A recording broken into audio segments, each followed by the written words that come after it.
Lepo pozdravljeni in dobrodošli na pogovoru Berem slikanico, ki se odvija na virtualnem pisateljskem odru 37. Slovenskega knjižnega sejma. Kot vemo, je slikanica hibridna umetniška oblika, ki spaja verbalno in vizualno komunikacijo v enovito celoto in kot taka odpira okno in navadi tudi predstavlja prve korake otrokove v svet likovne in besedne umetnosti. Zdaj ta interakcija med besedo in sliko omogoča estetski in pa bralni doživljaj, ki se precej razlikuje od tistega pri drugih vrstah literarnih. O tem zanimivem vprašanju se bomo pogovarjali s pisateljico Aksinijo Kermauner, med drugim avtorico tipne slikanice Žiga špaget gre v širni svet, ki je izšla leta 2010 pri založbi Miš, in pa multisenzorne slikanice Žiga špaget je za punce magnet, ki je izšla leta 2017 pri Zvezi društev gluhih in naglušnih Slovenije. Moja druga sogovornica pa je Maja Kastelic, avtorica nagrajene avtorske slikanice Brez besedila Deček in hiša, ki je izšla leta 2015 pri Mladinski knjigi. Obema prav lep pozdrav. Živijo pozdravljeni. Hvala. Zdaj, če kar preidem k prvemu vprašanju. Obe sta pravzaprav avtorici slikanic, ki so na tak ali drugačen način prav posebne, tako po vsebinski kot tudi po formalni plati. Mogoče najprej nekaj besed o tem. Aksinja, vaša najbolj znana tipna slikanica je zagotovo Žiga špaget gre v širni svet. Morda pa malo manj bralcev ve, da ste že leta 2005 ustvarili prvo slovensko tipanko z naslovom Snežna roža. Kaj vas je takrat spodbudilo k temu? Ja, predvsem je to spodbudilo, da tipnih slikanic ni. Ker če gremo naprimer danes ali pa tudi pred 10 leti, 20 v knjižnico ali pa knjigarno, vidimo, da imamo res ogromno literature za otroke, predvsem slikanic in to odličnih ilustratorjev slovenskih. In želela sem se pozanimati, če je mogoče tudi v Evropi tako, ali imajo tam veliko slikanic za slepe, ker pač 25 let sem poučevala likovno umetnost in pa slovenščino slepe otroke. No, ko sem se povezala z različnimi založbami, sem ugotovila, da tudi po svetu manjka teh tipnih slikanic in potem sem zaradi enega gospoda Filipa Klodeja, ki ima v Dijonu neko odlično založbo, ki izdaja tipne slikanice z naslovom Le doigt qui rêve, to se pravi prsti, ki sanjajo, zelo lep naslov. In sem potem začela razmišljati o tem, da bi tudi sama naredila neko tipno slikanico. Problem je bil pa, se pa pokazal v tem, da nisem vedela kako. Sem imela pa ravno v 5. razredu en razred, ki je bil popolnoma slep, vsi so bili slepi in treba je bilo pa razložiti jim, kako funkcionirajo tople in pa hladne barve in pa toplo-hladni kontrast. In zdaj, kako to od rojstva slepim razložiti, ker barva je pa res vidna senzacija, popolnoma vidna senzacija.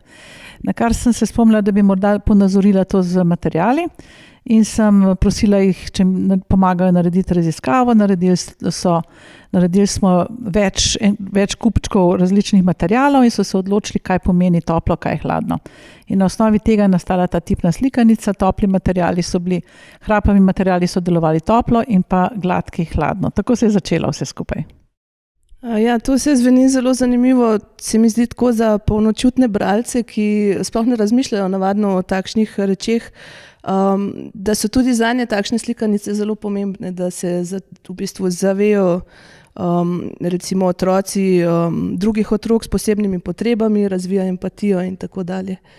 No, to je bilo še najbolj pomembno, se mi to zdelo, da ko sem prišla s to tipanko Snežna roža v običajno šolo, kjer ni nobenega slepega bilo, in ko sem rekla, imam eno posebno slikanico za vas, čeprav sem jo naredila za svoje slepe učence, so rekli vsi, a lahko mi tudi to potipamo. Recimo tukaj, ko se sliši, ko Snežna roža skoraj zmrzne, ko tako zasušti, vsi so hoteli to poskusiti. Brajico, to je pa zanimivo, to slepi znajo brati, mi pa nimamo pojma.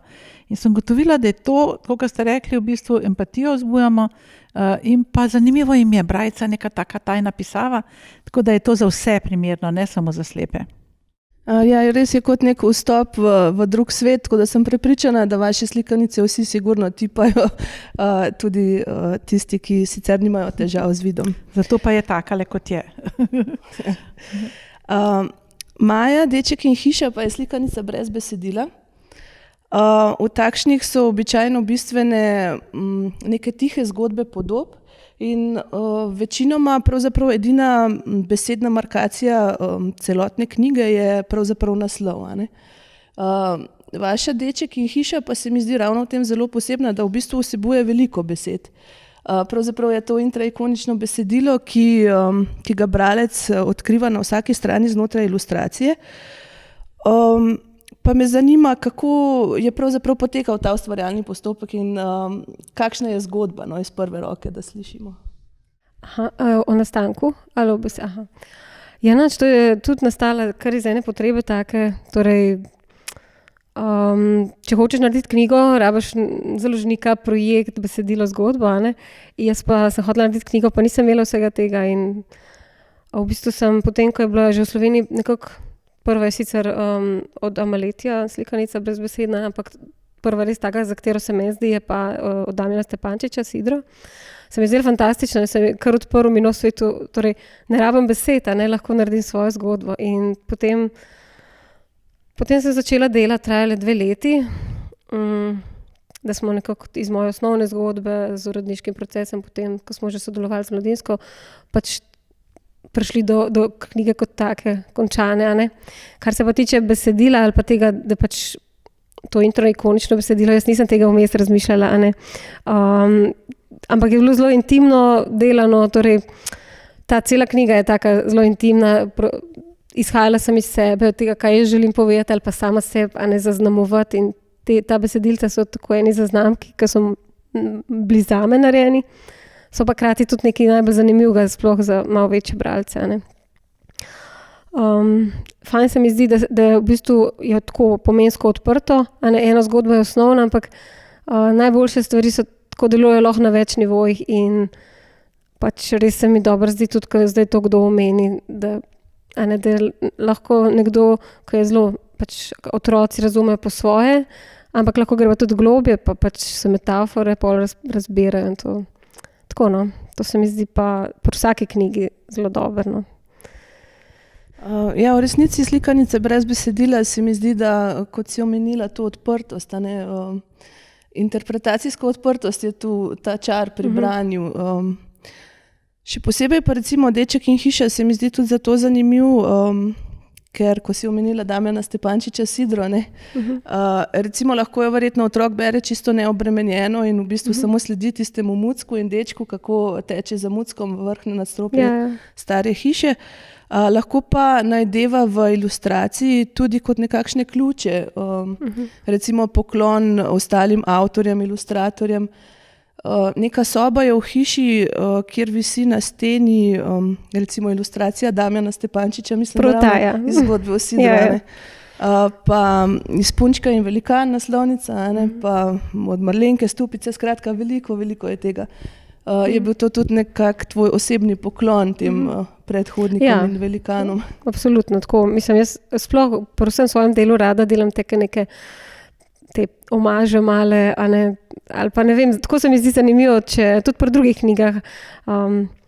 Jaz se zabavam, ko to delam, pa tudi potem se mi zdi, da bralci, ko dobim informacijo, da, tudi ko smo delali o Andersenu knjigo, da se vmes pojavljajo neštetokrat, ne vem, lastovka, pa zrno graha, pa pač ti detajli, ki vodijo nekam drugam. Torej, poleg tiste osnovne linije narativne, da greš lahko še malo tukaj ali pa tukaj, odpiraš različne smeri razmišljanja ali pa super je, ko se te asociacije prižigajo. Jaz tudi kot druge knjige gledam tako, ko se ti kar ko iskrce prižigajo in več, ko je tega, bolj imaš občutek, da je bolj bogata knjiga, da ti več da te dlje pelje, ne. Tako da je pa super, če je tako, jaz zmeraj rečem, knjiga je kot posoda, torej kakor lahko ti daš vanjo, ne, torej, a daš malo, če je otrok, vsakmu nivoju pač svoje. Samo slikanice, mogoče je to res moja zelo ena subjektivna ocena, ampak zadnje čase zanimajo tudi veliko, ne samo več otroke mogoče, kot je bilo včasih nekako mišljeno, ampak veliko imaš zbirateljev ali pa entuzijastov, tudi že prav starejših, ki se navdušujejo in kupujejo slikanice kot en tak pač lep objekt. Ja, sigurno je tudi po mojem mnenju slikanica najbolj naslovniško odprta, pravzaprav literarna forma, ki je res lahko od malih nog pa Čeprav v resnici je pač še zmeraj, rečem, to je tako galerija v malem za prve bralce in ima funkcijo, da širi pogled pa to vizualno bogatstvo pač otrokom. To je osnovno in v resnici smo po mojem najbolj veseli, ko pač dobimo pozitiven odziv od najmlajših, ki so jim v osnovi namenjene slikanice. Sigurno, ja, ampak vendarle mislim, da je to ena najbogatejših, tako medbesedilno najbogatejših slikanic, tale Deček in hiša, v kateri tudi odrasli bralec se tako zelo najde. Mislim, hvala. Tem. To je lepo slišati. Sicer pa že omenjeni Žiga Špaget, Gre v širni svet, je tudi tipna slikanica. Zdaj na zadnji strani beremo, na kakšne stvari je vse treba biti pozoren, ko se ustvarja takšno slikanico, na katere običajno sploh ne pomislimo. Recimo že to, da je slikanica takole spiralno vezana. Že to ima svoj pomen. Med drugim moram reči, da je to tudi zelo primerno za najmlajše bralce, bolj kot tako kakšna druga. Mislim, ta spirala res dobro deluje in tudi to, da so trši listi oziroma da ta forma se mi zdi. Pa mogoče, če lahko poveste kaj več o tem, na kaj pravzaprav mora biti avtor in pa jasno ilustrator in vsi, ki so vpleteni v takšen postopek, pozorni. Ja, jaz najprej moram Maji povedati eno občudovalne besede, zato ker jaz sem tudi likovnica, sem doštudirala likovno umetnost in sem si vedno želela risati, da bi naredila svojo knjigo, tako kot ti. Ampak žal nisem talentirana, tako da z občudovanjem gledam te čudovite izdelke, ki so, in za Žiga Špageta sem morala prositi pa čoha, ker sama ne znam tako dobro risati. In je krasno ilustriral. Na kaj je bilo treba paziti? Že na izbor oseb, zato ker slepi, ker smo želeli to, da se da otipati, da so liki razpoznavni, ker nismo mogli se poigrati s teksturam, kot smo se v prvi Snežni roži, ki je tudi pri založbi Miš išla v bistvu bolj na etični pogon, s tem smo razbijali te stereotipe, ker jaz sem spraševala založbe, ali bi se lotili tega, so vprašali najprej, koliko pa je uporabnikov. Sem rekla, malo, kakšne 15 otrok slepih, pa se pa ne splača. Ampak kot sem že prej povedala, se splača, samo če bi bil en uporabnik, bi se splačalo, ampak izkazalo se je, da so vsi otroci lahko bralci potencialni. In smo želeli narediti tako slikanico, ki bi dosegla vse knjižnice. Smo imeli en projekt Tipanka vsako knjižnico vrtec šolo in je zato Žiga Špaget na drugačen način tiskan. Zgubili smo sicer teksture, ampak smo dobili 1400 izvodov.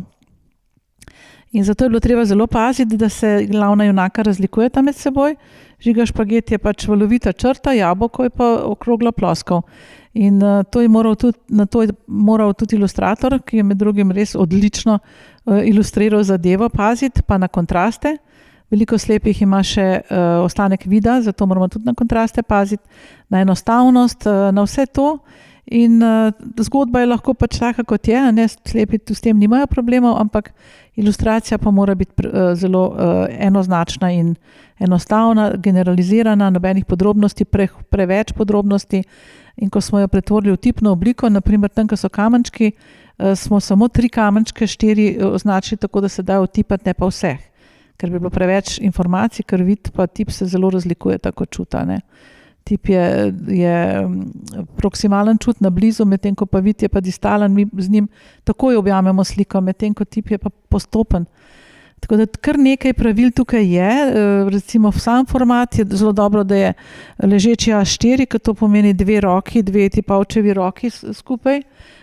To je nekako doseg, kar je večje, je že preveč. Omenili ste vezava ravno tako, da knjiga stoji odprta, da uporabi tipalec obe roki. Potem smo pazili še na osebe z disleksijo, da ni prehud kontrast, in na osebe s kotopičnim sindromom ali sindromom Helen-Mirren, da to ni neka bela podlaga in črne črke, ker je res utrujajoče za brati. Potem vse te stvari smo morali pač upoštevati, da je knjiga taka, da je primerna še za koga drugega.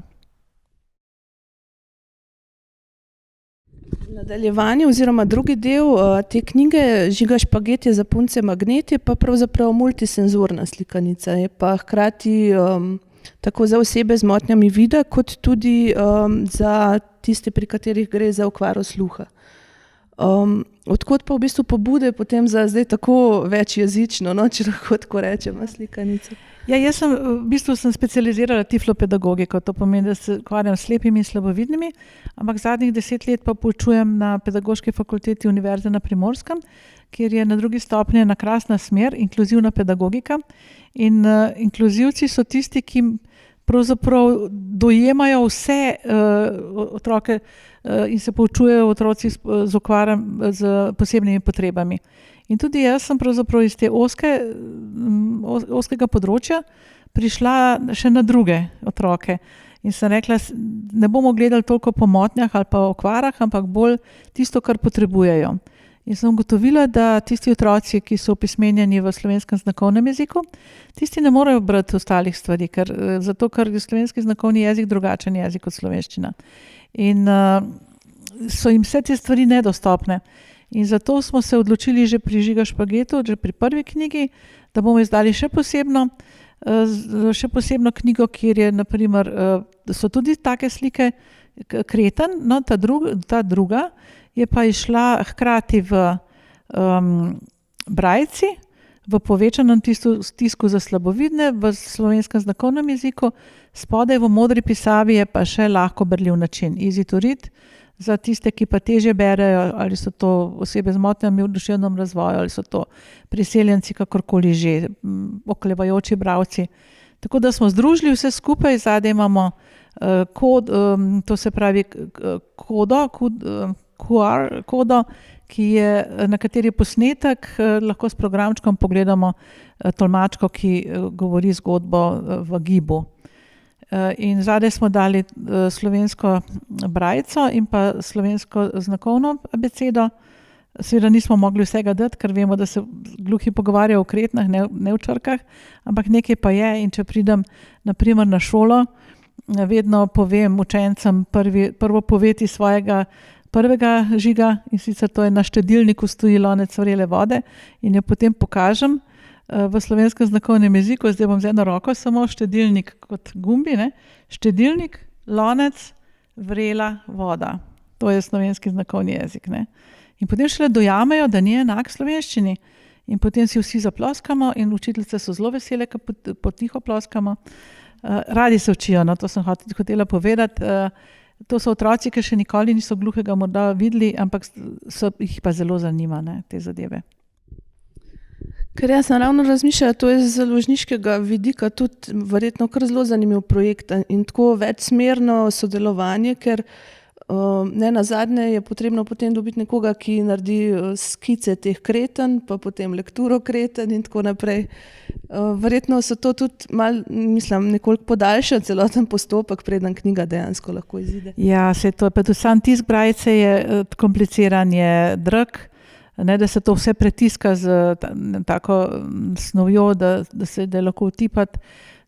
To je pač kar delo, no, zdaj, ko izdajamo malo več knjig z Zvezo društev gluhih in naglušnih, recimo zbirko David, Misija mogoče, Misija beton in tako naprej, je treba vse to pretvoriti v slovenski znakovni jezik in to je cela ekipa strokovnjakov tukaj sodeluje. Jaz znam zelo malo slovenskega znakovnega jezika, ampak vem pa, da kako se moram izražati, da bomo lahko pretvorili te besede. So pa to res projekti, ampak so mogoče zanimivi. Recimo lansko leto v Bologni ravno ta David Misija mogoče bila izjemno pohvaljena med posebnimi knjigami. V Sloveniji žal je bila malce spregledana, ampak se vemo, da nihče ni v lastni domovini prerok ali kako že, ne. Tako. Ja, Maja, za slikanico Deček in hiša ste prejeli številna priznanja in nagrade, zdaj sigurno bom kakšno pozabila, ampak bila je Levstikova nagrada, potem že prej nagrada Plaketa Hinka Smrekarja, pa nagrada za izvirno slovensko slikanico, častna lista IBI, razstavljena v tej zbirki Bele vrane in tako naprej. Kaj vam v bistvu predstavljajo vsi te pokloni, ker pravzaprav je šlo, če prav razumem, za prvi vaš takšen ilustratorski projekt? Ja, prvi moj lastni. No. Mislim, 2 leti sem delala, tako da vmes sem potem naredila zaradi tega, pač, ker moraš nekaj delati, a ne še 2 druge slikanice, ampak ja ne vem, z nagradami je tako, da zmeraj si jih vesel, neizmerno si vesel, ampak hkrati so pa tudi ena taka velika obveza za naprej ali pa za to, da se pač, ne vem. Jaz sicer zelo odgovorno jemljem ta posel naš, res ga obožujem, je veliko pomeni in ne vem, je pa lepo, ne, če je neka stvar, za katero se trudiš, potem prepoznana kot kvalitetna, ne, ker zato se bi mogli vsi truditi, no, karkoli delaš, da pač je pa tako, da ne uspe vedno. Pa je to v bistvu odprlo tudi kakšna nova vrata v mednarodno sodelovanje? Ja, je. Mislim, v bistvu, te nagrade slovenske so, tako kot si rekla, ne doma, če si doma pohvalim, potem je pa to res neki wow, ne. Ampak dejansko je pa največ vrat mi odprla pač prisotnost na sejmu v Bologni, sploh, ker je slikanica zelo, ker je brezbesedna, zelo bila dostopna za vse druge države, prevod praktično ni, no. Zanimivo je to, da nekje so prevajali to intraikonično besedilo, nekje pa ne sploh. Mislim, da par izvodov, ne vem točno zdaj po državah. Recimo Kitajska, ki je tukaj, mislim, tam ni nič noter. Švedsko sem pa izpisala, pa v cirilici sem pisala besedilo noter, ne potem kasneje. Tako da dejansko sem pa veliko delati začela v bistvu pol v tujini, v glavnem pač tuje projekte, ki so potem bili celo izdani pri nas na tak način, kot se pač knjige kupuje iz tujine, pač odkup pravic za Slovenijo, kar je tudi en tak vrste poklon zame bil. Kje vse pa v bistvu s kom v tujini sodelujete oziroma v katerih državah vse lahko bralci prebirajo vašo vizualno pisavo, če lahko tako rečem? Pa sploh ne vem, nimam napisan. Mislim, vseh teh glavnih. Zdaj, trenutno imam eno založbo iz Švice, ki pokriva nemško govorno področje, pa angleško. Torej, Amerika, pa Anglija, pa pač vse angleško govorno področje. Potem pa oni izdajajo, pa tudi naši so prodajali mladinski knjigi Deček in hiša, ne vem, tle kitajska, pa francoska, španska, pač nemška, pa angleška. Bolj zanimivo so mi te, ki so Andersen, je zdaj tisle indonezijska, se mi zdi. Turška, v Koreji, japonska, ne vem, kar dosti je. Moram si malo napisati, sem še nikoli napisala. Ja, ko smo ravno pri Andersenu, to je tista modra knjigica tamle, to ste pa ilustrirali na pobudo tujega založnika, ne, če se ne motim. Tako je. Kako je v bistvu prišlo do tega sodelovanja in ne vem, kakšen je bil ustvarjalni postopek, kako so se stvari odvijale? Ja, ful je bilo hecno to. Prvič, ko smo se s to založbo srečali, sem jaz dobila prek Messengerja, tako kar, vse sorte dobi človek prek Messengerja, ne. In ta urednik, ki je sijajen in zelo v redu, urednik, je meni napisal, če bomo v Bologni in če se lahko vidimo, tako, kakor malo prej, ne. In sem pisala, da ja, pa da okej. In potem, ko sem prišla tja na tisto njihovo stojnico, so me zamešali slovaško in z eno majo iz Slovaške. Ne, ampak to je bilo tako, takrat se mi je zdelo, čisto bedni, ne. Ampak v resnici so pa super bili, potem je rekel, če lahko prijem nazaj čez 1 uro. Pa dejansko Maja Lubikova iz Slovaške, tudi ena ilustratorka, ki z njimi dela, tako da to ni bilo tako neki ona klasična zamenjava. In potem je bil tak nek neobvezen sestanek, 1 uro so rekli, da bi jih zanimali, da kje sodelujemo, pa to, pa se nič nismo zmenili, pač gremo jaz nazaj in dobim čez 2 meseca mail za ta projekt.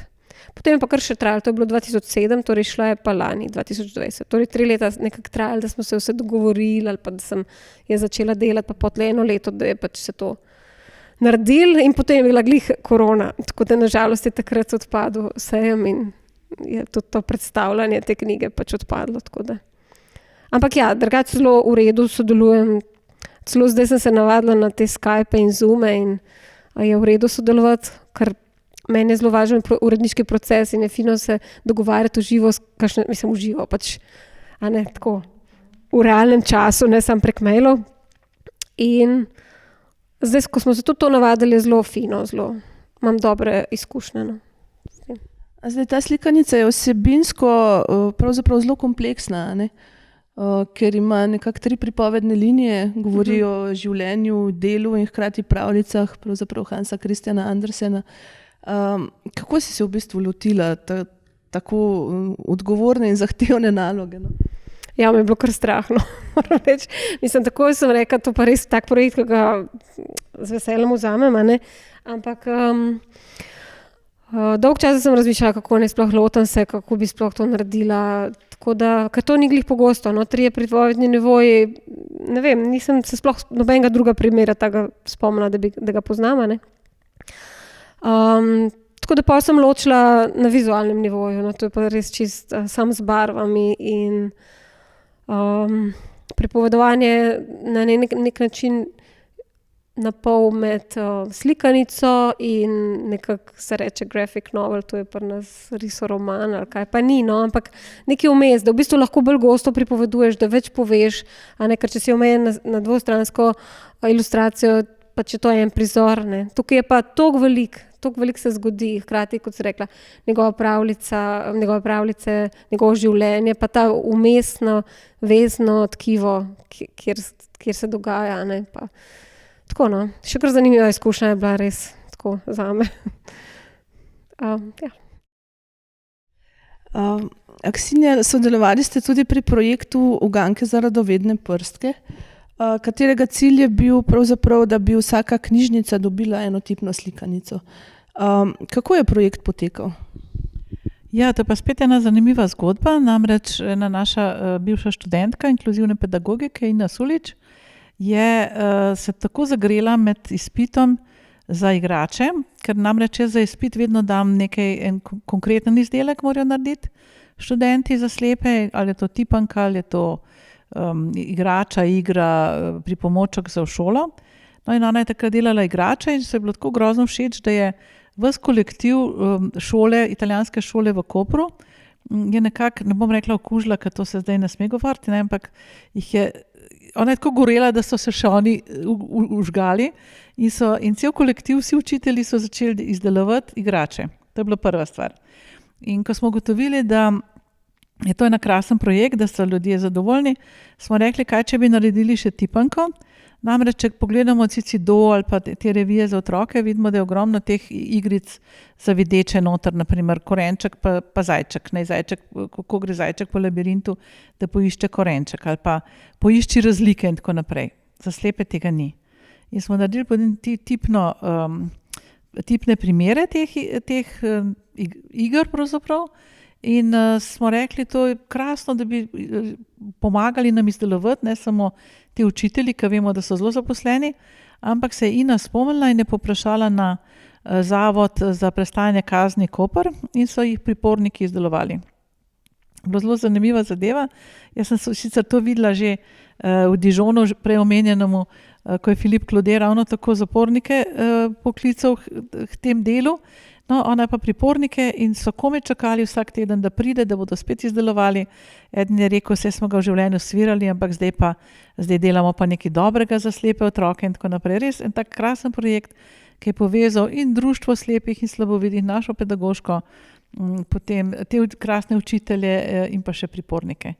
In zdaj nadaljujemo s tem, ker je potem osrednja knjižnica Srečka Vilharja v Kopru prepoznala nekako vrednost te knjigice. In so se odločili, da jih bodo naredili 100, založili 100, ki so jih spet naredili, ta ekipa, o kateri sem pregovorila. In je vsak otrok dobil svoj paketek za novo leto, za lansko novo leto je dobil tako tipno slikanico. In dejansko bodo prišle in so že prišle v knjižnice. To je spet inkluzija, da otrok slep, da mu ni treba iti v knjižnico Minke Skabernet tukaj v Ljubljani na Kotnikovo, ampak da v svoji knjižnici vzame neko tipanko.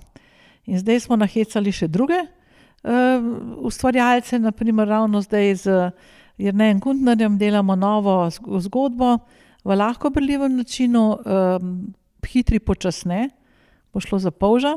Ravno zdaj prototip smo naredili, danes sva se z Ino srečali, bo nesla to svojim učiteljem in pa v zapor in se lahko nadejamo čez kakšen mesec, 2, ko oni začnejo delati, delajo res hitro.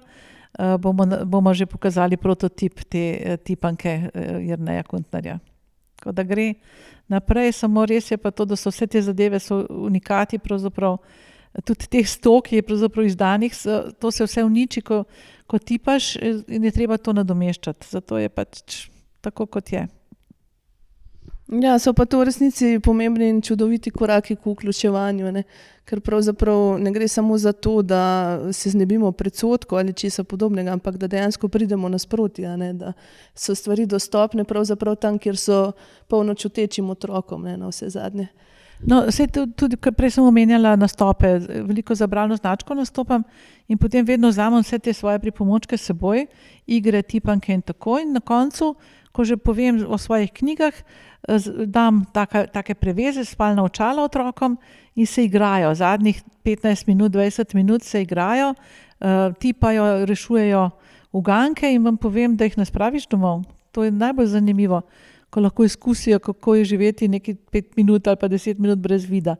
Ja, zelo, zelo jih zanima in igrajo Črnega Petra v bistvu v tipni obliki, pa križce, krogce, pa tipanke rešuje in tako naprej. Zelo zanimivo za njih.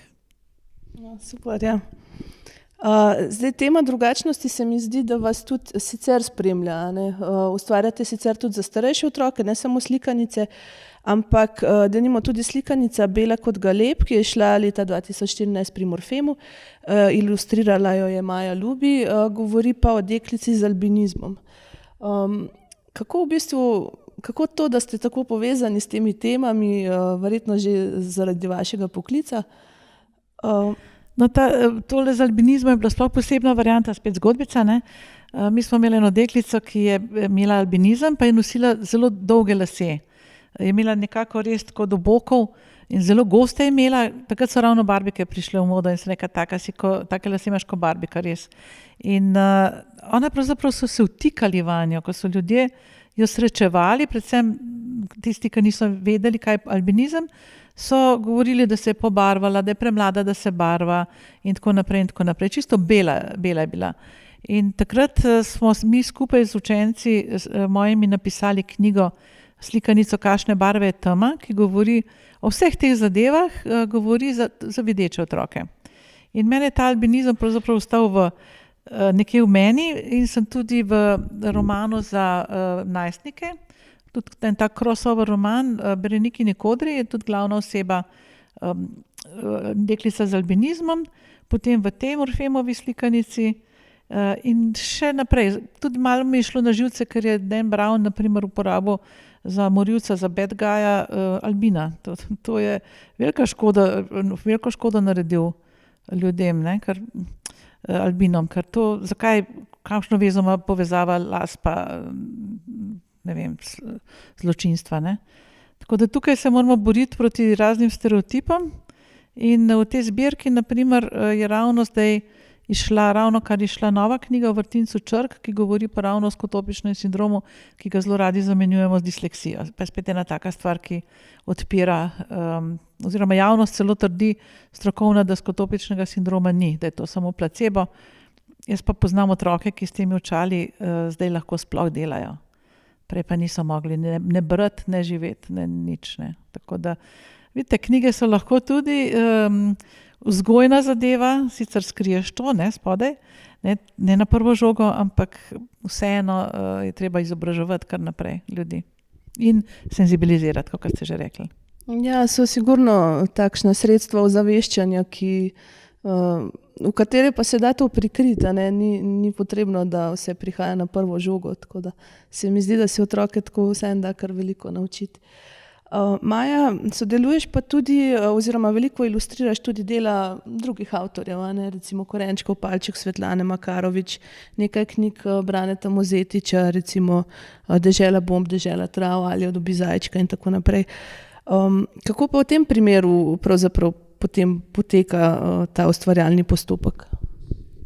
Zdaj lahko sem še, jaz moram tudi eno veliko občudovanje, da si ni izrečem, da je varno zdaj kompliment, ker res to sploh ne razmišljaš, mogoče ostali, če nisi v stiku s tem vsak dan, je pa res pomembno, no. Tako da tudi jaz v resnici, ki si glih omenila te knjige Ali dobi zajčka ali pa tukaj ta Špelca, pa nas je šla Zajčica, je tudi v bistvu vzamem kakšen projekt, ki je ni sam pravljica ali pa zgodbica, no, tukaj gre tudi za otroka z drugačnimi, mislim, Špelci gre za zajčico, ki se loteva stvari drugače, torej, ali pa na hiperaktivne otroke smo tukaj šli, ali pa na pač tem motnjem pozornosti, ki pač malo se drugače lotevajo stvari, malo drugače, ne vem, deluje povezave, ne, tudi moj sin pač na tak način deluje, ali pa parali je tudi pa to posebna, na tak način, ta deklica je dejansko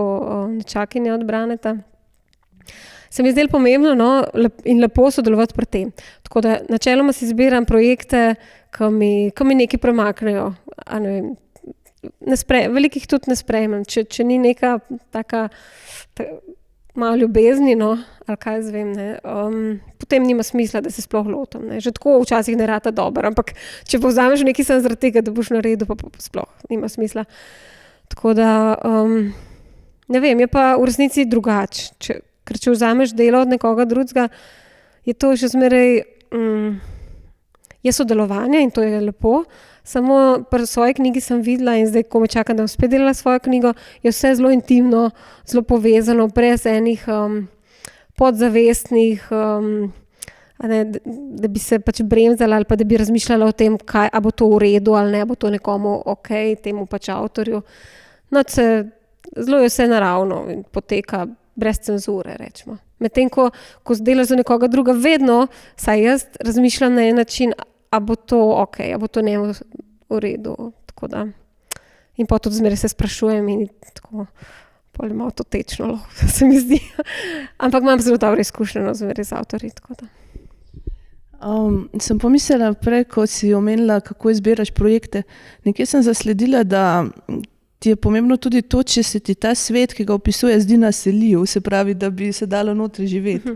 Se mi zdi tako, večkrat, ko opazujem tvoje ilustracije, sem že predtem večkrat pomislila, kako lepo in udobno tam zgleda, recimo pri korenčkovem palčku, a ne.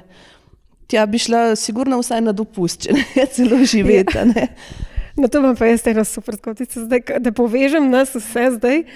To ni moja pogruntavščina, ne, jaz se sem zelo dobro, zelo sem jo posvojila, ampak v resnici je to rekel Zvonko Čoh. Za korenčkovega palčka, ko so bila skupaj na uredništvu na Mladinski knjigi pri Pavletu, sem jaz prišla s temi ilustracijami tam in reče in me pohvali, ne, in me se to itak noro dobro zdel, mislim Zvonko. In je rekel, ja, da je on tako presoja ilustracije, če misli, da bi šel lahko noter. In prav za korenčkovega palčka. Ja, in to prav Zvonko, no, tako da on, kar res ima dober občutek, njegove ilustracije so meni fantastične, res, kako združuje ta humor in pripovednost in bogatstvo, noro. Tako da, evo, to je njegova, no, tako da. In je dober pokazatelj v resnici, ne, če te nekje, da te pretegne, nekje, ljudje smo taka bitja, da si nekako ta empatija ali pa ena elektrika, no, teče. In kadar se je mogoče vzpostaviti to, ali s knjigo, ali z drugim, je pač potem kar ena kemija steče. Ne. Tako. Ja, zdaj pa mislim, da se nam izteka se nam naš čas, tako da mogoče samo še za konec, s kakšnimi projekti nas boste bralce, nas boste razveselili v prihodnje, je kaj posebnega v delu. Ti si že malo nakazala, da nekaj pripravljaš. Ja, jaz to že 5 let govorim sicer, ampak zdaj bom pa res. Mislim, tako je, zmeraj prihajajo vmes, lahko imaš ti ene plane, ne, ponovadi, ampak veš, vedno se kaj urine, kakšna stvar, ki se reče, joj, to pa moram, ne, to pa ne moram reči ne nečemu, no, tako kot recimo Andersen ali pa če kakšna fina založba kot ta od Anthonyja Groundwood. Sem vesela bila in sem rekla, absolutno ja, seveda, ne, počaka. Mislim, tako, ko se reče, Kovačeva kobila zmeraj bosa, torej moje lastni projekti me čakajo, ne. Ampak ja, jaz bom delala zdaj svojo knjigo. Odlično, pa vi, Aksinja? Jaz pa zdaj zaključujem 2 znanstveni monografiji. Ena bo ravno to taktilno oziroma 2D pretvorba v 3D muzej galerije za slepe, potem druga ravno tako slepih slabovidnih. Končujeva pa Silvestrom Vogrincem, pisateljem s Ptuja, en roman, ki bo trilogija ali pa več morda, o najstnici, ki je preveč zaščitena doma oziroma kar naprej mora ugajati in ne živi sebe. Bo pa tak magični realizem, hkrati pa Orfejeva lira je naslov. Vam že pove, da se bo z Orfejevim spomenikom dogajalo marsikaj, tako da se prav veseliva izida, verjetno bo to založba Miš. Potem razne tipanke, ki sem že omenila, in načrtov je ogromno, bo morala še 100 let živeti, da bo vse to šlo skozi očitno. Ja, se že zelo veselim in sem prepričana, da tudi ostali bralci vseh prihodnjih projektov. Zdaj pa smo prišli do konca. Najlepša hvala za pozornost, hvala Društvu slovenskih pisateljev za povabilo in pa seveda hvala obema sogovornicama za tale zanimiv in čudovit pogovor. Hvala tudi vam. Ja, hvala lepa.